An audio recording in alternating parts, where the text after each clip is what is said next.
Corona की वजह से लॉकडाउन लागू होने की वजह से न सिर्फ औद्योगिक और आर्थिक गतिविधियां ठप हुई, बल्कि सरकारी कामकाज पर भी इसका असर पड़ रहा है।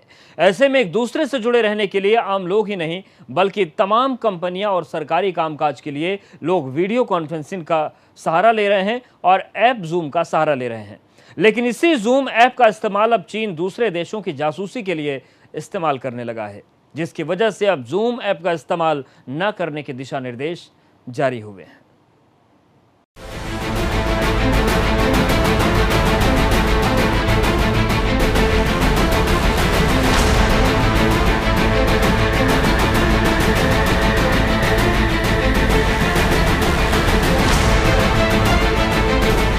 कोरोना वायरस के संक्रमण की वजह से आज पूरी दुनिया संकट में है।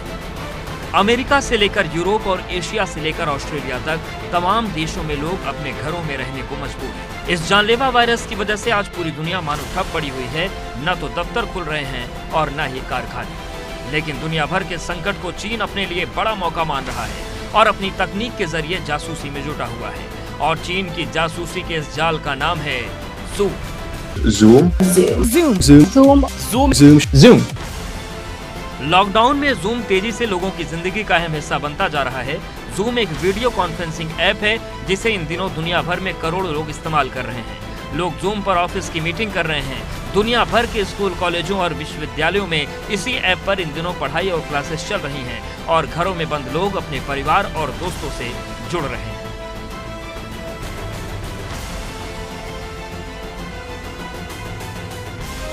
लेकिन तकनीक के तौर पर मिली यही सुविधा अब आपके लिए बड़ा खतरा साबित हो सकती है, क्योंकि इस ऐप के जरिए चीन आपके मोबाइल और आपके लैपटॉप की सारी जानकारी हासिल कर रहा है।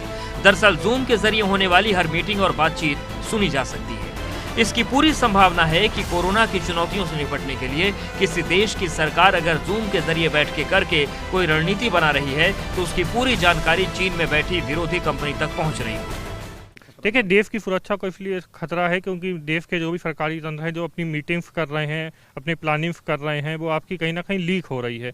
तो सरकार की सूचनाएं अगर लीक हो रही, इंटरनल मैटर्स लीक हो रहे, तो देश के लिए काफ़ी बड़ी सुरक्षा की में खामी है। ये टेक्निकल में हम बात करें तो इतनी बड़ी खामी है कि आपकी एक कैबिनेट मीटिंग जो प्रधानमंत्री, गृह मंत्री और रक्षा मंत्री ले रहे हैं, अगर वो मीटिंग आपकी कोई भी अदर कंट्री पूरी एक्सेस कर ले रही है, बातें सुन ले रही है, आपकी प्लानिंग समझ ले रही है, तो ये आपकी सारी सूचनाएं लीक हो रही हैं। डायरेक्ट आपकी कंट्री और देश के लिए खतरा है। अभी तो जानने में इस टाइम काफ़ी ज़्यादा वीडियो कॉन्फ्रेंसिंग का टाइम चल रहा है, क्योंकि सारी चीज़ें लॉकडाउन की वजह से इंडिया में बंद है। पहले ज़्यादातर मीटिंग्स आपकी ऑनलाइन इंडिया में बहुत ही कम देखी गई हैं। कल कंपनीज की मीटिंग होती थी जो स्काइप उसके थ्रू होती थी, लेकिन इस टाइम देश में क्लासेस से लेके मीटिंग से लेके सारी चीज़ें ऑनलाइन चल रही हैं, तो इसलिए ये खतरा ज़्यादा बड़ा हो गया।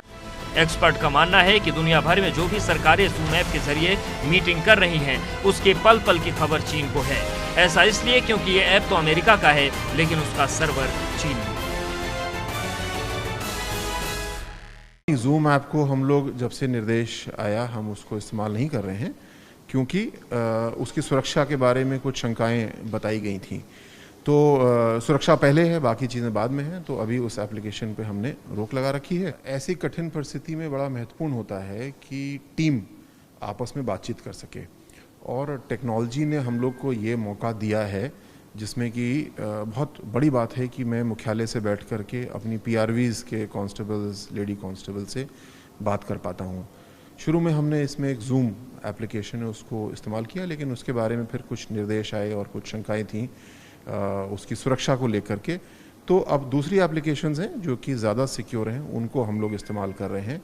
और इस समय जो हमारी आंतरिक बैठक भी होती है 112 में, और PRVs के साथ जो बातचीत होती है, दोनों में प्योरली वीडियो कॉन्फ्रेंस पे ही सारा काम हो रहा है। देखने और सुनने में जूम ऐप वाकई में बहुत काम की चीज मालूम होता है। यह ऐप 2011 में शुरू हुआ था और दिसंबर 2019 तक इसके सिर्फ 1 करोड़ यूजर थे। लेकिन मार्च 2020 में अचानक जूम के यूजर्स बढ़कर 20 करोड़ हो गए। मतलब सिर्फ 90 दिनों में जूम ऐप से 19 करोड़ यूजर जुड़ गए, यानी 1900 गुना यूजर बढ़ गए। वर्तमान में जूम ऐप की वैल्यूएशन $42 बिलियन यानी कि करीब 3.2 लाख करोड़ रुपए है। ऐसा इसलिए क्योंकि जूम ऐप का इस्तेमाल करना बहुत आसान है और ये बिल्कुल फ्री है। देश में कोरोना का संक्रमण बढ़ा तो सोशल डिस्टेंसिंग की बात की जाने लगी। ऐसे में सरकार से लेकर तमाम निजी प्रतिष्ठानों ने अपने अफसरों के साथ वीडियो कॉन्फ्रेंसिंग के लिए जूम ऐप का इस्तेमाल शुरू किया। और जूम ऐप रातों रात न सिर्फ हिंदुस्तान बल्कि देश और दुनिया में जूम ऐप एक बड़ा हथियार बन गया और तमाम सरकारी और निजी प्रतिष्ठानों में इसका इस्तेमाल धड़ल्ले से होने लगा। लेकिन भारत सरकार ने जारी गाइडलाइन के बाद जूम ऐप को देश की सुरक्षा के लिए एक बड़ा खतरा बताया है। 24 मार्च को देश में लॉकडाउन का ऐलान हुआ तो दफ्तर बंद कर दिए गए, लोग घरों में कैद हो गए। क्या मंत्री क्या संतरी जो जहां था वहीं ठहर गया। ऐसे संकट काल में सरकारी और निजी संस्थानों से बड़े ओहदेदारों के बीच होने वाली अहम मीटिंग वीडियो कॉन्फ्रेंसिंग के जरिए होने लगी। खुद उत्तर प्रदेश के मुख्यमंत्री योगी आदित्यनाथ ने भी जूम के जरिए ही विधायकों और सांसदों से बात की। लेकिन इस ऐप के खतरे और जासूसी की शिकायतों के बाद गृह मंत्रालय ने इस एप्लीकेशन को सुरक्षित नहीं बताया और इसे न इस्तेमाल करने की एडवाइजरी जारी कर दी।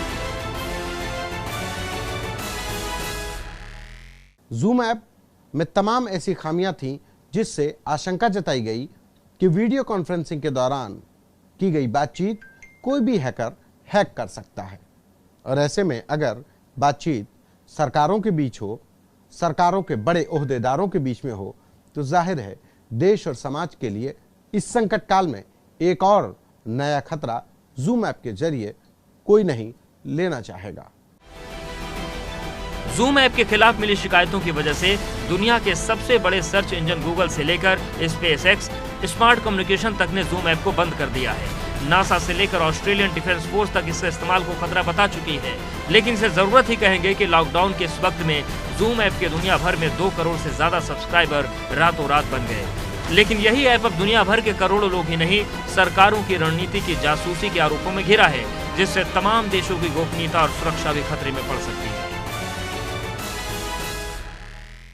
भारत सरकार की गाइडलाइन जारी होने के बाद न सिर्फ उत्तर प्रदेश पुलिस बल्कि देश की तमाम सुरक्षा एजेंसियों और राज्य सरकारों ने भी जूम ऐप के इस्तेमाल को करना बंद कर दिया है।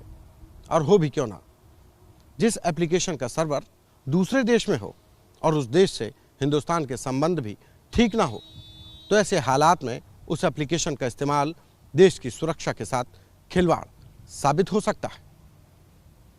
कैमरा पर्सन मेहदी हसन के साथ संतोष कुमार, ABP गंगा।